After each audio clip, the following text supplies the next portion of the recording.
Good morning, my dear students.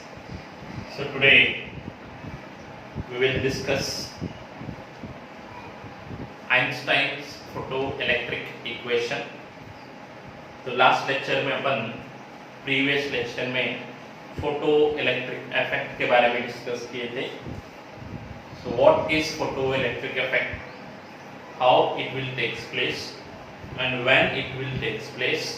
What is the experimental study of photoelectric effect and what are the characteristics? Means the result of photoelectric effect is nothing but photoelectric current is depends on what factors, how they are related. So this we have discussed. So now to explain the photoelectric effect, photoelectric effect को explain करने के लिए photoelectric effect को explain करने के लिए Einstein ने quantum theory of light का यूज किया था. तो क्यों वेव थ्योरी ऑफ लाइट को यूज नहीं किया? So he has used quantum theory of light. क्यों उन्होंने wave theory of light use नहीं किया, ये अपन डिस्कस करेंगे. So to discuss this photo electric effect with respect to wave theory of light, तो क्या करेंगे अपन, ये समझने के लिए फोटो इलेक्ट्रिक इफेक्ट को वेव थ्योरी से अपन एक्सप्लेन कर सकते हैं. वेव थ्योरी ऑफ लाइट से अपन एक्सप्लेन कर सकते हैं photo electric effect and wave theory of. देखिए सिंपल सा है कि according to wave nature of light. देखो वेव नेचर में अपन क्या बताते हैं, जब किसी सरफेस के ऊपर लाइट इंसिडेंट होगा तो जैसा कि उसका इंटेंसिटी बढ़ता है, so according to wave nature as intensity of light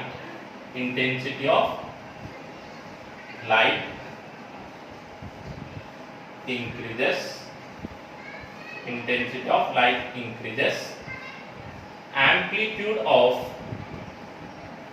amplitude of electric field vector and magnetic field vector increases. क्या होता है, जैसा कि इंटेंसिटी इंक्रीज होगा तो amplitude of electric field vector और मैग्नेटिक फील्ड वेक्टर इंक्रीज होता है. तो इससे क्या होगा, इससे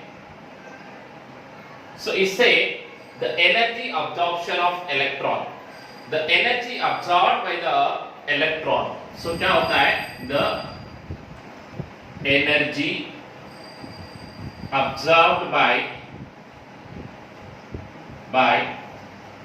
each electron increases. देखिए अगर energy absorbed by each electron increase होगा तो क्या होता है, simply hence kinetic energy of ejected electron, मतलब जो इलेक्ट्रॉन एमिट हुआ, ejected electron increases. ये point, this is the point. According to wave theory, as intensity of light increases, the amplitude of electric field vector and magnetic field vector will increases. So therefore the energy absorbed by each electron increases. This leads to increase in kinetic energy of photoelectron or we can say ejected electron. देखिए simple तरीका ये है कि wave theory से अगर अपन photoelectric effect को explain करना चाहते हैं तो क्या होता है, तो वेव थ्योरी में जैसा इंटेंसिटी बढ़ता है तो इलेक्ट्रिक फील्ड और मैग्नेटिक फील्ड का एम्पलीट्यूड बढ़ेगा, तो ये बढ़ेगा तो अब्जॉर्प्शन ऑफ एनर्जी बढ़ेगा, अब्जॉर्प्शन ऑफ एनर्जी बढ़ेगा तो काइनेटिक एनर्जी बढ़ेगा। लेकिन but practically photo electric effect में अपन क्या डिस्कस किए थे, kinetic energy is independent of intensity, independent of intensity. इसका मतलब क्या हुआ कि वेव थ्योरी ऑफ लाइट से ये पता चलता है कि काइनेटिक एनर्जी इंटेंसिटी पर डिपेंड करता है, लेकिन प्रैक्टिकली क्या हो रहा है, this is independent of the intensity of light. Second point देखो, according to wave theory, wave theory क्या बताता है, अगर किसी सरफेस पे sufficient intensity of light अगर इंसिडेंट होगा तो वो मेटल सरफेस को सम एनर्जी देता है, मतलब रिक्वायर्ड एनर्जी देता है to the electron, so that there is no threshold frequency, there is no concept of threshold frequency according to wave theory. If sufficient intense of light, sufficient intense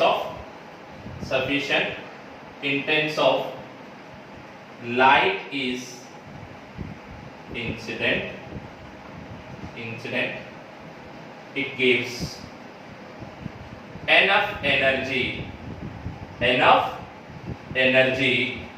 to emit the electron। ये देखिए ये क्या है, अगर sufficient intense वाला light अगर incident होगा तो वो एनफ एनर्जी देता है ताकि इलेक्ट्रॉन एमिट हो सके।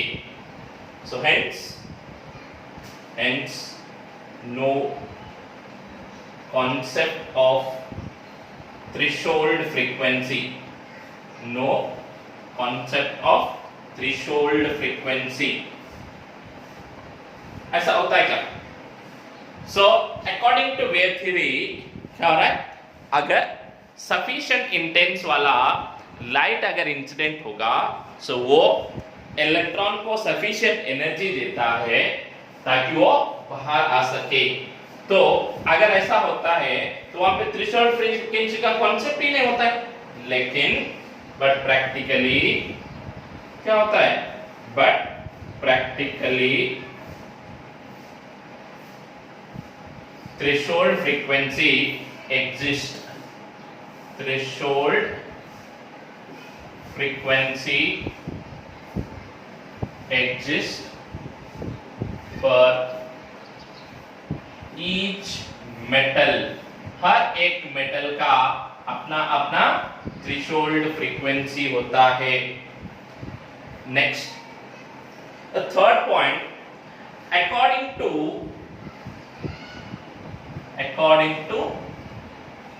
Wave theory, according to wave theory the absorption of energy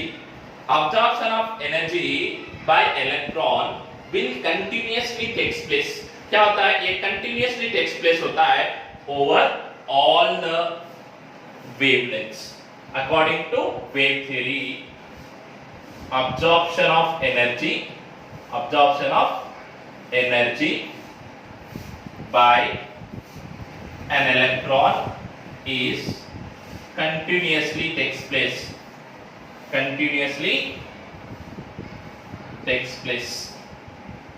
So what is that? According to wave theory absorption of energy by an electron is continuously takes place। लेकिन ये जब continuously takes place होता है over all the wavelengths of radiation, since large number of electron absorbs energy, मतलब at a time ज्यादा number of electrons absorb करेंगे, the energy absorbed by electron per unit time is less। क्या होता है, ये continuously takes place हो रहा है। So according to wave theory absorption of energy by electron is continuously takes place, so large number of electrons Okay, absorbs the energy, absorbs the energy.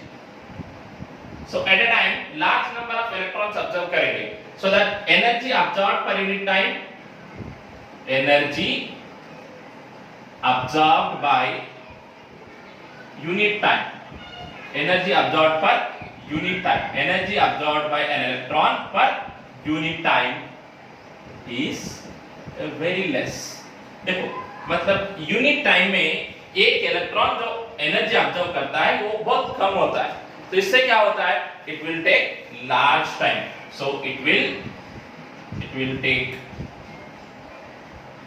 Time to gain energy to overcome work function, to overcome work function. So यहाँ पे क्या हो रहा है देखो, according to wave theory, absorption of energy by an electron is continuous, so that a large number of electrons will absorb the energy at the same time. Okay, so what happens, the energy absorbed by electron per unit time is very less, so that it will take a large time to gain energy to overcome the work function. But photoelectric effect is instantaneous process. क्या है, photoelectric effect एक instantaneous process है। यहाँ पे wave theory से अगर अपन explain करेंगे तो वो इंस्टैंटेनियस प्रोसेस होता है क्या, नहीं, लेकिन वो इंस्टैंटेनियस प्रोसेस है। सो this is the photoelectric effect and wave theory of light, so that the wave theory of light cannot explain photoelectric effect. So if we explain photoelectric effect according to wave theory, so this phenomena will arises. Okay, so next one is Einstein's photoelectric equation. यहाँ पे देखिए अपन अब Einstein's photoelectric equation discuss करने जा रहे हैं। तो उससे पहले आइंस्टाइन ने ये फोटोइलेक्ट्रिक इफेक्ट को एक्सप्लेन करने के लिए उन्होंने प्लैंक्स द्वारा डेवलप किया गया क्वांटम थ्योरी को बेस बनाया था, और उन्होंने ये बताया, उन्होंने ऐसा कंसीडर किया कि light travel in the form of particles called as a photon of energy h nu.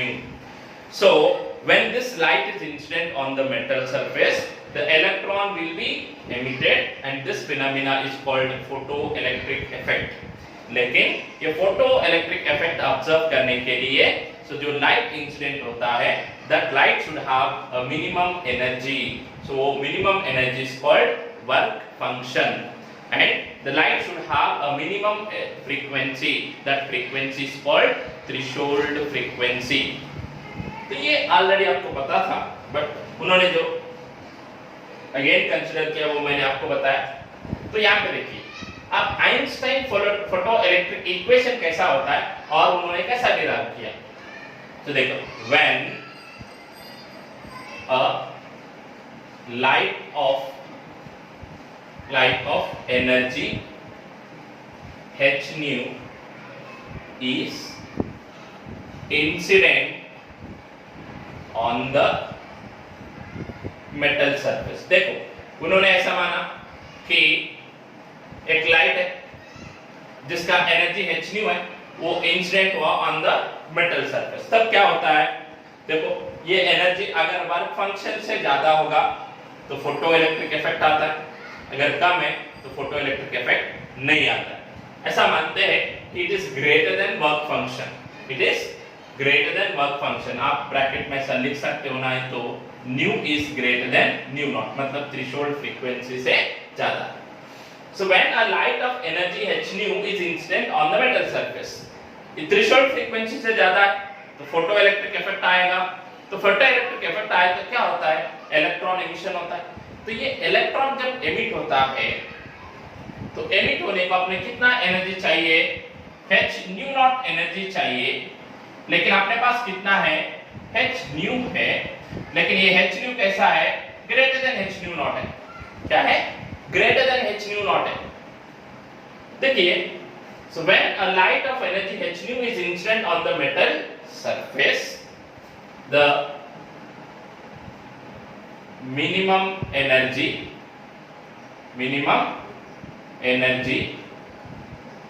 nothing but work function is used to eject an electron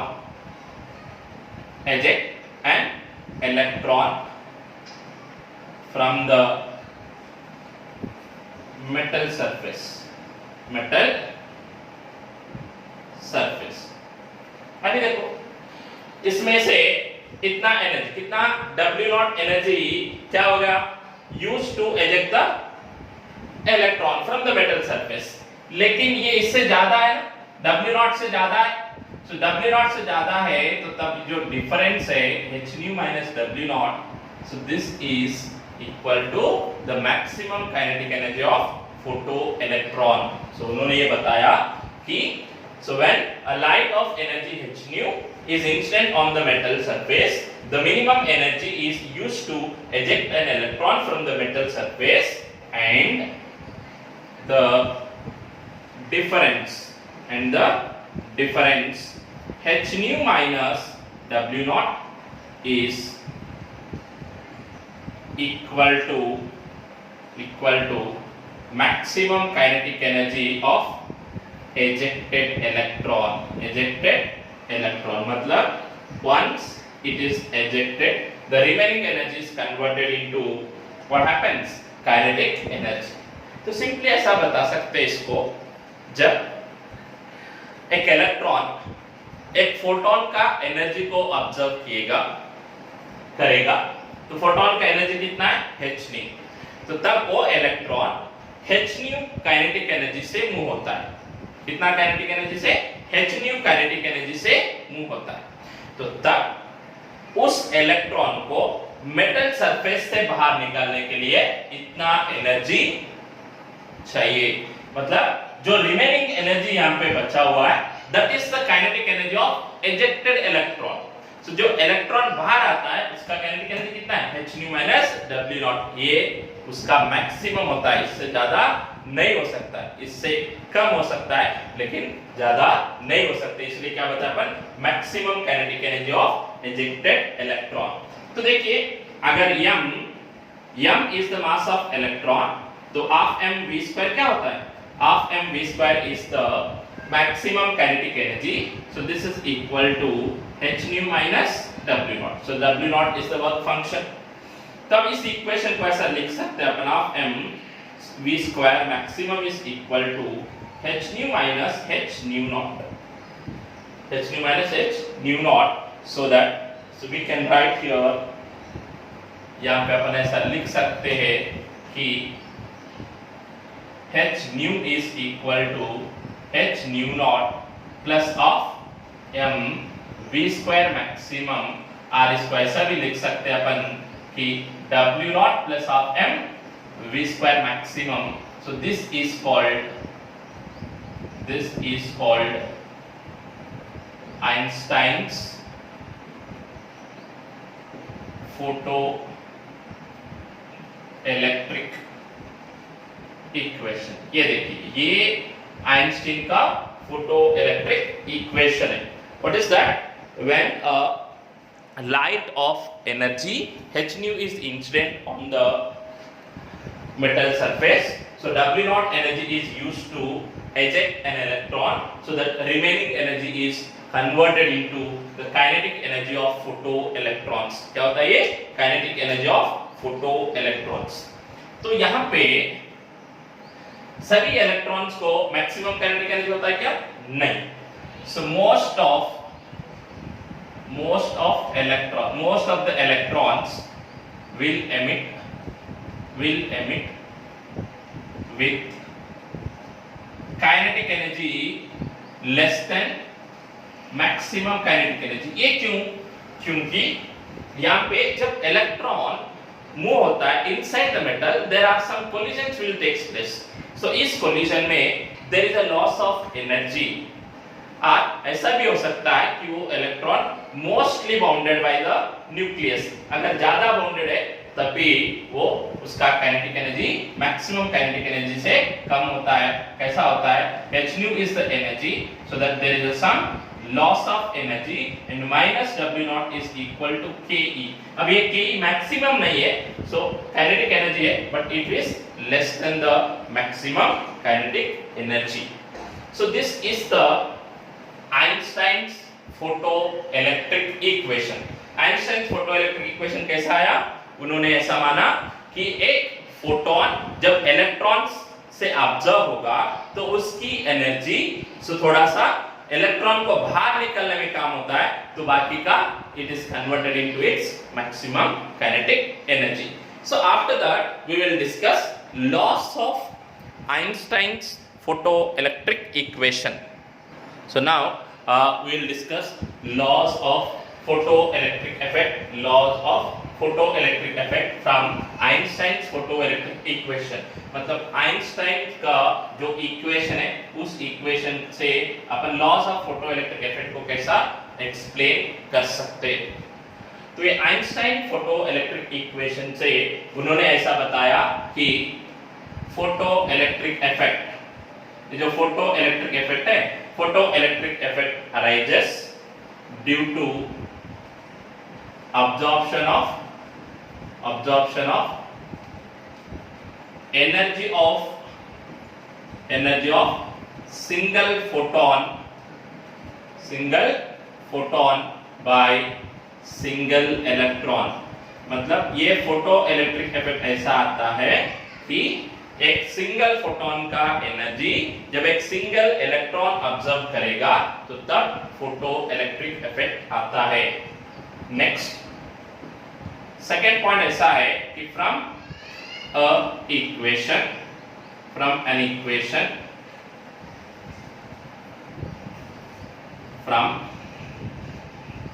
equation Ke maximum is equal to hν minus hν0।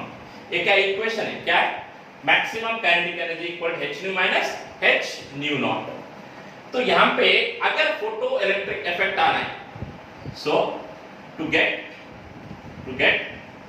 photo electric effect maximum kinetic energy, ये kinetic energy कैसा ना है? should be positive, क्योंकि energy positive होना चाहिए, energy negative नहीं होता है। so to get photo electric effect the kinetic energy should be positive। ये पॉजिटिव कब होता है? so therefore क्या होता है? hν is greater than hν0, ऐसा होना चाहिए। hν अगर hν0 से ज्यादा है तो तभी ये पॉजिटिव होता है। इसका मतलब क्या है? ν is greater than ν0। इसका मतलब क्या हो गया? ν is greater than ν0। तो अभी देखो वही आ गया, ν is greater than ν0 मतलब फोटो इलेक्ट्रिक इफेक्ट तब आता है जब फ्रीक्वेंसी इससे ज्यादा है। So we will get photo electric effect when and only when the threshold frequency, the frequency of incident light is greater than threshold frequency। अगर frequency कम है कि आप इंटेंसिटी कितना भी इंक्रीज किए तो फोटो इलेक्ट्रिक इफेक्ट नहीं आता है। सो this is the explanation from Einstein's photo electric equation. वो इक्वेशन से भी अपन वही डिसाइड किए। थर्ड पॉइंट देखो, थर्ड पॉइंट क्या है? सो यहाँ पे एक सिंगल फोटोन ऑब्जर्व हुआ तो क्या होता है?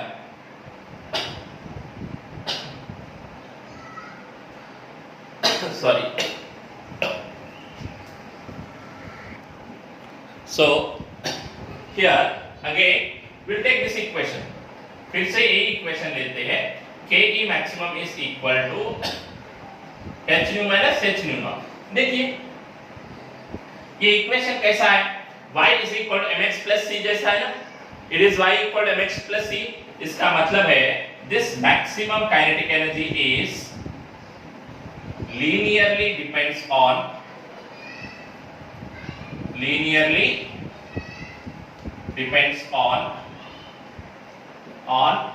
frequency।